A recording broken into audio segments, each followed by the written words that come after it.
క్రీస్తునందున్న ప్రియులకు ప్రేమతో వందనాలు తెలియజేస్తున్నాను. జనవరి నెల 26వ తేదీ 2025. ఈరోజు దేవుడు మనకు చేస్తున్న వాగ్దానం ఏమిటనగా యెషయా గ్రంథము 61వ అధ్యాయము 7వ వచనం. మీ అవమానమునకు ప్రతిగా రెట్టింపు ఘనత నొందుదురు. ఆమేన్.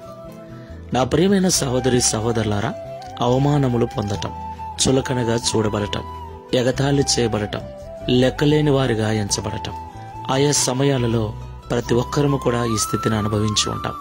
తప్పు చేసినా చేయకపోయినా కొన్నిసార్లు మన స్థితిని బట్టి కావచ్చు, మన అసమర్థతను బట్టి కావచ్చు, మన అపజయాన్ని బట్టి కావచ్చు, నలుగురు మనల్ని నిందిస్తూ హేళనగా మాట్లాడుతూ ఉంటారు.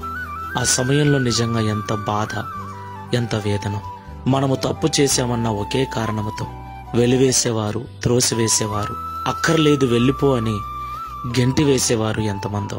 ఇలాంటి భయంకరమైనటువంటి పరిస్థితుల్లో మనల్ని ఎవరూ అర్థం చేసుకున్నటువంటి ఆ పరిస్థితుల్లో ఆయా సమయాలలో మనం ఉంటూ ఉంటాం కదా. నా ప్రియులారా, ప్రభు అంటున్నాడు, మీకు కలిగిన అవమానమునకు ప్రతిగా రెట్టింపు ఘనతను నేను ఇస్తాను అని. దేవునికి మహిమ కలుగునుగాక.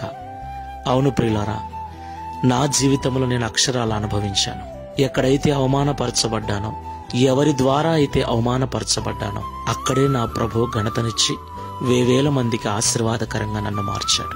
నా ప్రియమైన సహోదరి సహోదరుడా, ఈ మాటలు వింటున్న నీవు అవమానపరచబడిన స్థితిలో కృంగిపోతూ ఉంటే భయపడకు.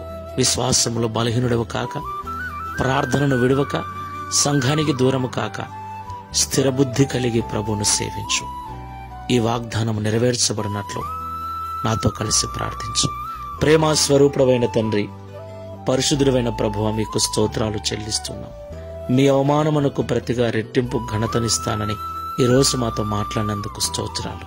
అవును తండ్రి, మా చేతగాని తనాన్ని బట్టో, తెలుసో తెలియకో మేం చేసిన పొరపాట్లను బట్టో, తప్పులను బట్టో, మా అపజయాన్ని బట్టో ఆయా సమయాలలో ఇంటిలోనూ వీధిలోనూ కొన్నిసార్లు సంఘములో కూడా అవమానపరచబడుతూ, చులకనగా చూడబడుతూ, హేళన చేయబడుతూ ఉన్నాం.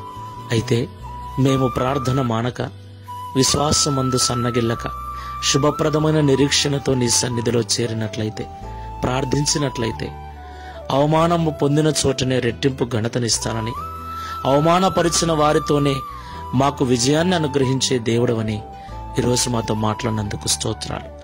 ఈ ప్రార్థనలో ఏకీభిస్తున్న వారిలో అలాంటి బలహీన పరిస్థితుల్లో ఉన్నట్లయితే ఈ మాటల ద్వారా బలపరచండి. అవమానపరచబడిన స్థితిలో ఉన్న నన్ను మీరు ఆదరించారు. అవమానం పొందిన చోటనే ఘనతను, అవమానించిన వారి వలననే ఘనతను మీరు నాకు అనుగ్రహించారు. అలాగే నీ ప్రార్థనలో ఏకీభిస్తున్న వారందరికీ అనుగ్రహించి, నా వలె వారు నీకు సాక్షులుగా ఉండటకు సహాయం చేయమని, తద్వారా ఈ దిన వాగ్దానమును మా అందరి జీవితాన్ని నెరవేర్చి మీ నామమును మహిమపరచుకుని యేసు నామములో ప్రార్థిస్తున్నాము తండ్రి. Amen. Praise the lord. God bless you.